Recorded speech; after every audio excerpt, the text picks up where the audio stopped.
Hello সবাইকে আসসালামু আলাইকুম। চলে আসলাম আর একটি ব্লগ শেয়ার করার জন্য আপনাদের সাথে। আমার স্ক্রিনে যে ভিডিওটা দেখতে পারতেছেন এটা হচ্ছে দ্বীপের আরেক প্রান্তে। এইখানে আপনাদের ভাইয়া আগে থাকতো, আমি বিদেশ আসার আগে। এই জায়গাটা খুবই চমৎকার, অনেক সুন্দর, একদম ছবি আঁকার মতো। আমি ভিডিও কলে এই জায়গাগুলো অনেক দেখেছি, তাই আপনাদের ভাইয়াকে আমি রিকোয়েস্ট করছি যে আমাকে ওইখানে নিয়ে যান।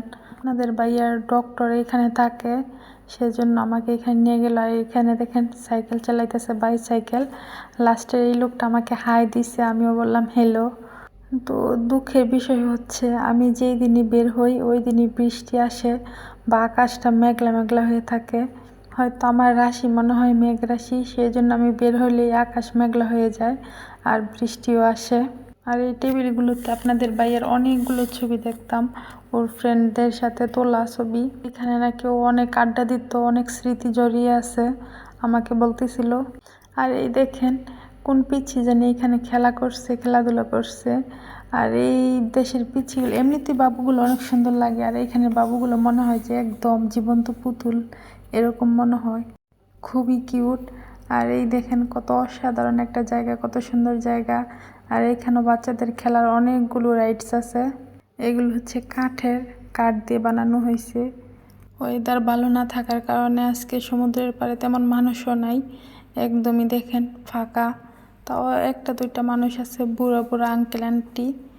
আর এইখানে দেখেন ওই যে মাঝখানে, সাগরের মাঝখানে অনেক সুন্দর একটা জায়গা। এখানে আমাকে আপনাদের ভাইয়া কিছু ভিডিও করে দিছে। এই দেখেন এক বুড়ো আন্টি বসে আছে, আর বুড়ো আঙ্কেল ওই যে সাগরের ওই মাথার মধ্যে দাঁড়ায় আছে। আস্তে আস্তে আমিও ওইখানে যাওয়ার চেষ্টা করতেছি, ভয় পাই কারণ পাথরের মাঝখান দিয়ে অনেক কি বলে এটার পানি আছে, গর্ত। একবার যদি পা পিছলে পড়ে যায় তাহলে আর উঠতেই পারবো না, কারণ আমি তো সাঁতারই জানি না একদম। দেখেন কিভাবে আপনাদের ভাইয়া ট্যাং ট্যাং করে চলে যাচ্ছে। আমাকে একবার পিছে ফিরে দেখাও না আমি আসতে পারতেছি কিনা, বা আমাকে একবার ধরেও নাই।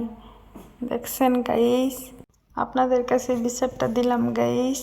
গাইস আমার অনেক মনে দুঃখ, আমি বের হইলেই কেন আকাশটা মেঘলা হতে হবে, কেনই বৃষ্টি আসতে হবে গাইস।